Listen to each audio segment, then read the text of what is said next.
बिस्मिल्लाहिर्रहमानिर्रहीम। अस्सलाम वालेकुम डियर स्टूडेंट्स। हम अपने इस न्यूमेरिकल एनालिसिस के लेक्चर में बुक फॉलो कर रहे हैं, सिंप्लीफाइड न्यूमेरिकल एनालिसिस। हम हैं चैप्टर 4 पे।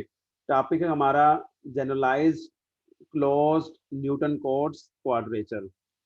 न्यूटन कोट्स क्वाड्रेचर के बारे में और क्लोज्ड के बारे में आप पढ़ चुके हैं कि हमने इसमें एक डेफिनेट इंटीग्रल यानी फंक्शन है एफ एक्स सपोज कर लें, उसे आप इंटीग्रेट कर रहे हैं ए से लेकर बी तक। डेफिनेट इंटीग्रल है, उसे आप इंटीग्रेट करेंगे और इस काम के लिए आप ए से बी के दरमियान कुछ नोड्स इन्वॉल्व करेंगे, वो इक्विस्पेस्ड नोड्स होंगी और उसमें ए और बी भी शामिल होगा। तो इस अप्रोच के साथ हम काम करेंगे तो वो न्यूटन कोट्स इंटीग्रेशन है। और जो उसका मेन क्रक्स है वो ये था कि हमने एफ एक्स को रिप्लेस करना है अप्रोप्रिएट इंटरपोलेटिंग पॉलिनोमियल से। यानी ये मेन काम था न्यूटन कोट्स में, क्या कि हमने जो फंक्शन है उसको रिप्लेस कर देना है उसको इंटरपोलेट करने वाले पॉलिनोमियल से। और इंटरपोलेशन पॉइंट्स कौन से यूज करेंगे? वही जो कि नोड्स हम चूज करेंगे ए से बी के दरमियान जो एक्स वैल्यूज चूज करेंगे, उन एक्स वैल्यूज पे जो करॉस्पॉन्डिंग फंक्शन वैल्यूज हैं जो उनके पेयर्स बनेंगे, जिस तरह ये x not f one up to x n f n. तो इस इंटरवल में ये जो हमने डेटा पॉइंट्स ले लिए हैं, इन्हीं की मदद से एफ ऑफ एक्स को हम जिसको कि इंटीग्रेट करना था, हम एफ एक्स को इंटरपोलेट कर लेते हैं पॉलिनोमियल से और फिर हम उस पॉलिनोमियल को इंटीग्रेट कर देंगे। ये मेन कंसेप्ट था न्यूटन कोट्स का। इसी के जरिए से आपने ट्रेपेजाइडल रूल, सिम्पसन रूल की जो एक्सप्रेशन हैं, फार्मूलाज हैं, उनकी डेरिवेशन की थी। अब हम इस काम को जनरलाइज करते हैं। यानी कि जो हमने ट्रेपेजाइडल रूल था उसमें ये कहा था कि सिर्फ दो नोड्स ले लो, स्टार्टिंग नोड और एंडिंग नोड, इस पर फंक्शन में इन्वॉल्व करें और उसके जरिए से दो डेटा पॉइंट्स लेकर डिग्री 1 का पॉलिनोमियल मालूम करें, फिर उसे इंटीग्रेट करेंगे। ये सेंस थी आपकी ट्रेपेजाइडल रूल में। सिम्पसन रूल में आपने क्या किया, जो इंटरवल ऑफ इंटरपोलेशन है या इंटीग्रेशन है उसमें हमने 3 पॉइंट्स ले लिए, 2 एंड पॉइंट्स और एक मिड पॉइंट। इन 3 डेटा पॉइंट्स की मदद से आपने एफ एक्स को इंटरपोलेट किया रेलिवेंट डिग्री 2 के पॉलिनोमियल से और फिर डिग्री 2 का पॉलिनोमियल इंटीग्रेट किया तो आपके पास सिम्पसन्स 1/3 रूल बन गया। अब हम इस प्रोसेस को जनरलाइज करते हैं। वो किस तरह से? फर्स्ट करें कि एफ एक्स को हमने इंटीग्रेट करना है ए से बी तक और हम ले लेते हैं n+1 डेटा पॉइंट्स। कौन से वाले? X not f not x one up to x n f n. ये n+1 डेटा पॉइंट्स हैं जो कि इक्वी स्पेस्ड हैं, यानी h is equal to xj-1 है, यानी ये इक्वी स्पेस्ड है। ये इस बात का मतलब हो गया। साथ में हमें j की वेरिएशन भी बतानी पड़ेगी, यानी कोई से भी दो पेयर ले लें, ये j की वेरिएशन जब ये 1 से n तक मूव करेगी तो 1 पुट करने से ये j-1 0 हो जाएगा और n पुट करने से ये xj(xn) बन जाएगा। इसका मतलब है कि हम जो जुमला बोल रहा हूं मैं आम लफ्जों में कि सारे के सारे कंसेक्टिव पॉइंट से कोई भी पेयर ले लें आप, सारे कंसेक्टिव पॉइंट्स में, सारे पॉइंट्स में से, सारी नोड्स में से कोई भी कंसेक्टिव दो पॉइंट्स का पेयर ले लें तो उनके दरमियान फासला एक ही है, एच ही है। इसका मतलब है इक्वी स्पेस्ड है। तो हमने ए से लेकर बी तक जो है वो एन सब इंटरवल्स ले लिए और वो जो कि इक्वल लेंथ के हैं, और हम ऐसे भी उसे लिख सकते हैं, ये वही बात है, ये एक ही बात है। तो इस तरह से हमने इंटरवल ऑफ इंटीग्रेशन में n+1 डेटा पॉइंट्स ले लिए। अब चूंकि एफ ऑफ एक्स है तो लिहाजा हम इसे इंटीग्रेट कर लेते हैं, इंटीग्रेट करने के लिए जो इसका करॉस्पॉन्डिंग इंटरपोलेटिंग पॉलिनोमियल है डिग्री n का, वो मालूम कर लेते हैं। और न्यूटन फॉरवर्ड डिफरेंस फार्मूले के मुताबिक होगा, यानी एफ एक्स को अगर मैं इंटरपोलेट करना चाहूँ तो ये आपका इंटरपोलेटिंग पॉलिनोमियल आ जाए जो कि क्वेश्चन 1 में लिखा हुआ है। एफ एक्स को रिप्लेस कर दिया है किस चीज से? इस इंटरपोलेटिंग पॉलिनोमियल से। ये मैंने डार्क की हुई है एक खास वजह से कि अगर आपने कम डिग्री वाला पॉलिनोमियल लेना है तो इस डेल्टा 4 वाली और डेल्टा 5 वाली, डेल्टा 6 वाली टर्म की जरूरत नहीं है। आप ये शुरू में ही इलिप्सिस यूज कर लें 3 टर्म्स के बाद। हमें पता है कि ये फॉरवर्ड डिफरेंस फार्मूला क्या होता है। इसमें अल्फा की वैल्यू किसके इक्वल है ये हम समझते हैं। तो किसी भी पॉइंट x के लिए x नॉट से हम बताना चाहेंगे वो कितने h के फासले पर है, तो वो अल्फा क्वांटिटी है। ये हम समझते हैं इस चीज को। अच्छा, अब इंटीग्रेट करने के लिए हम लिमिट्स चेंज करते हैं। लिमिट्स थी पहले x0 से xn तक, आप ट्रांसफॉर्म कर रहे हैं लिमिट को 0 से n तक, और जो वेरिएबल है वो पहले विद रिस्पेक्ट टू dx जो था वो x था, तो ये dx इन्वॉल्व था। अब हम d अल्फा में मूव कर जाते हैं। तो ये हमने ट्रांसफॉर्मेशन की, तो अल्फा में तो ट्रांसफॉर्मेशन करने के बाद हमें ये मिल गया, यानी इक्वेशन 1 की नई शक्ल ये वाली आ गई। अब चूंकि ये सारे पोलिनोमियल्स हैं, इनकी टर्म्स हम कर लेते हैं अलग-अलग और सबको करते हैं इंटीग्रेट, तो हमारे पास ये चीज आ जाएगी, ये क्वेश्चन 2। यानी अब मैंने उसको इंटीग्रेट कर दिया है, पॉलिनोमियल की टर्म्स को अलग-अलग सिंपल इंटीग्रेट कर दिया है, और हर टर्म को अलग-अलग इंटीग्रेट करना इसलिए आसान था कि हर टर्म अपने तौर पे एक पॉलिनोमियल टर्म है, तो लिहाजा उसको हमने इजीली इंटीग्रेट कर लिया। तो ये मेरे पास फार्मूला डेवलप हो गया। अब ये जनरलाइज्ड फार्मूला है। ट्रेपेजाइडल में P1x यूज किया था, सिम्पसन 1/3 में P2x यूज किया था। अब इन जनरल Pnx मैंने बना लिया, ये मेरा Pnx इन्वॉल्व है। If there is only one sub interval, अगर मैं एक ही सब इंटरवल लूं यानी n को 1 रख लूं, तो इसका मतलब टोटल 2 नोड्स होंगी। तो लिहाजा अगर मैं इस फार्मूले में n की वैल्यू 1 पुट करता हूं, तो आप देखें कि 2 नोड्स की वजह से, n1 रखने की वजह से, एक सब इंटरवल की वजह से i वही बन गया है जो कि ट्रेपेजाइडल रूल है। This is the trapezoidal rule. और अगर हम इसमें n को 2 रखें यानी 2 सब इंटरवल ले लें, यानी 3 नोड्स ले लें टोटल, तो उस केस में अगर मैं इस फॉर्मूले में n की वैल्यू 2 पुट करता हूं, तो सिंप्लीफाई करने के बाद क्या आता है, h/3 into this quantity.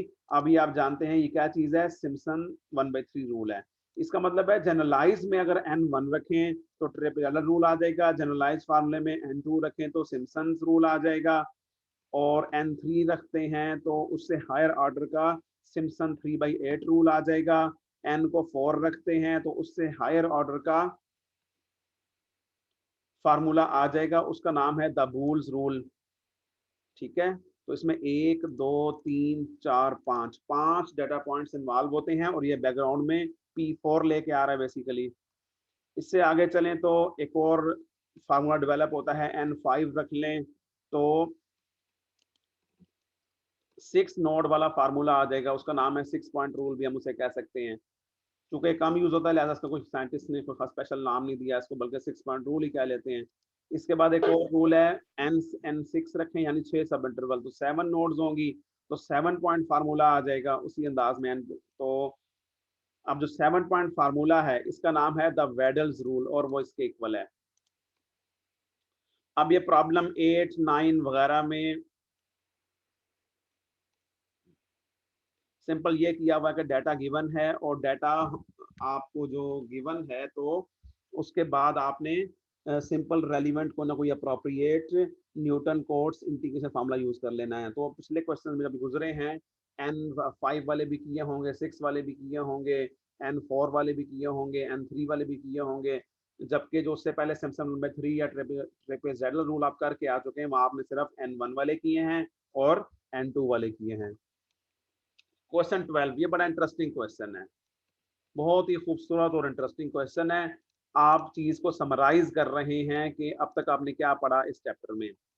Tablet close Newton Cotes integration formulas with relevant features for both basic and composite forms separately.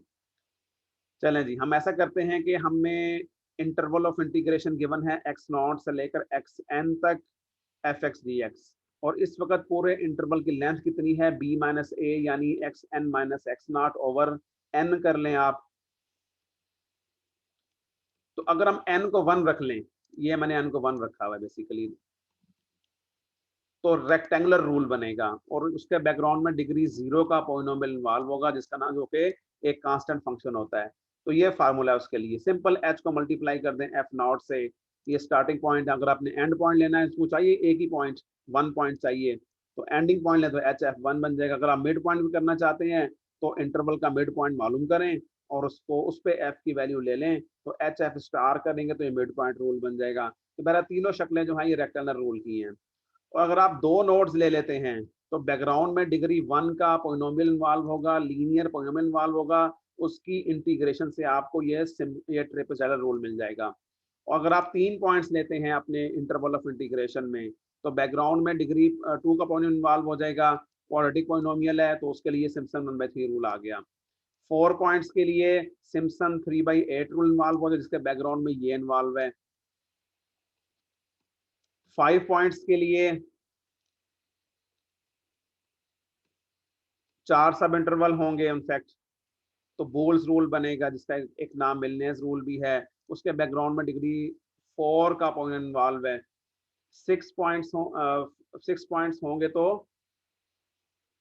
5 सब इंटरवल चल रहे होंगे दर हकीकत, तो 6 पॉइंट रूल बनेगा, उसके बैकग्राउंड में डिग्री 5 का पॉइंट इन्वॉल्व है।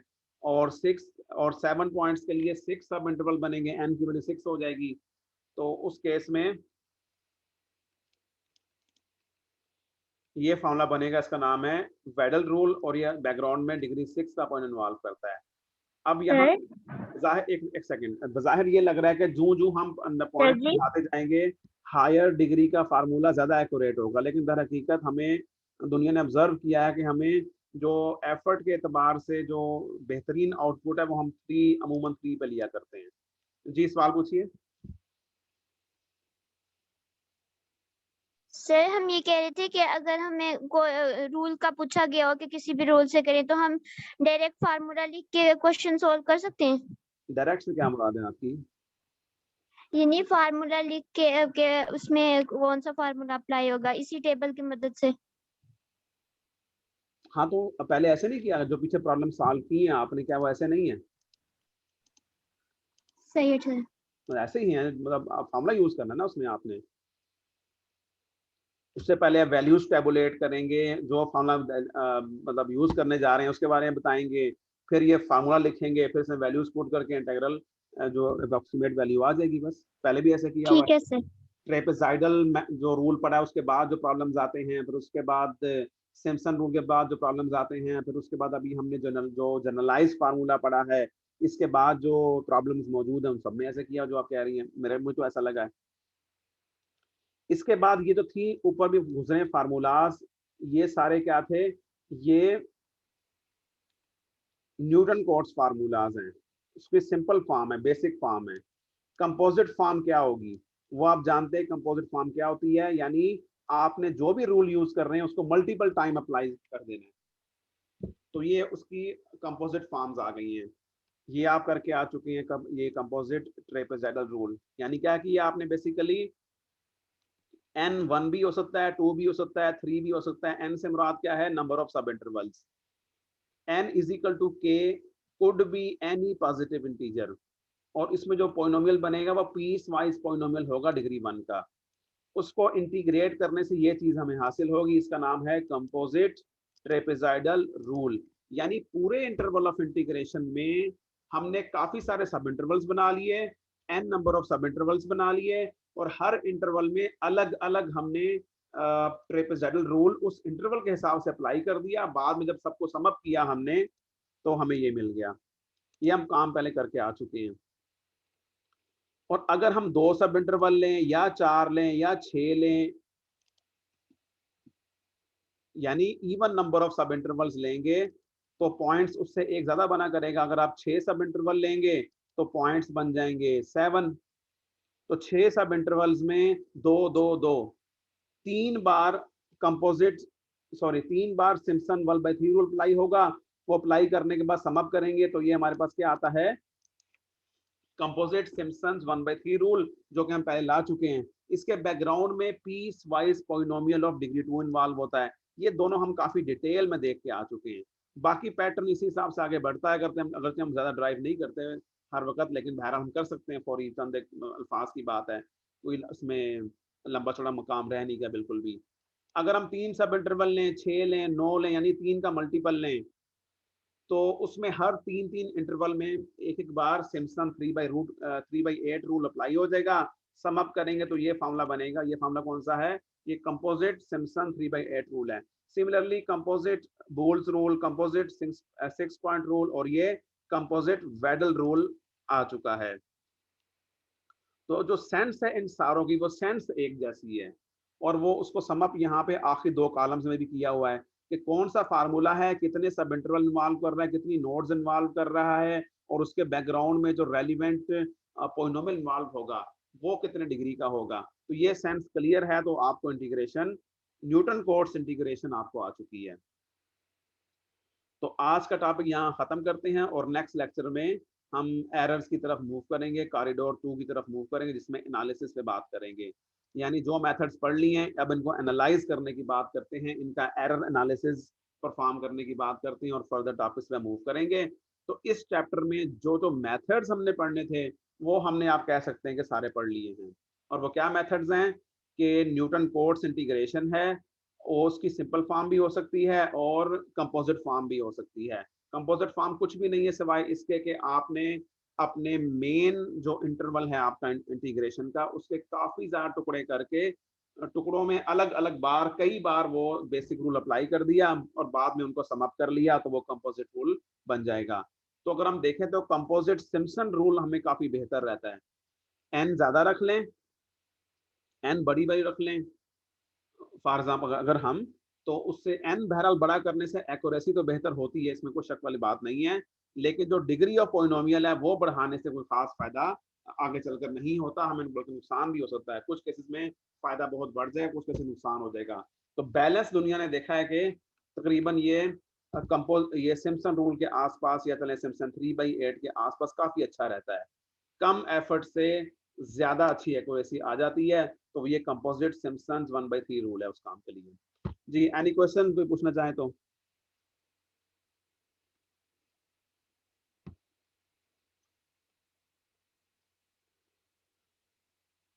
ये क्वेश्चन आना जहन में और अच्छा क्वेश्चन आना, ये बड़ी खूबसूरत जहानत और मेहनत की अलामत है।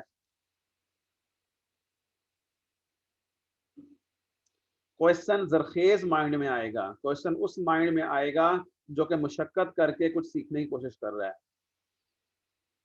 तो जितना उस्ताद कहा करते थे कि अगर सवाल आ रहा है तो इसका मतलब है कि समझ में नहीं आई, सॉरी, और सवाल नहीं आ रहा, सॉरी, सवाल नहीं आ रहा, इसका दो में से एक मतलब है।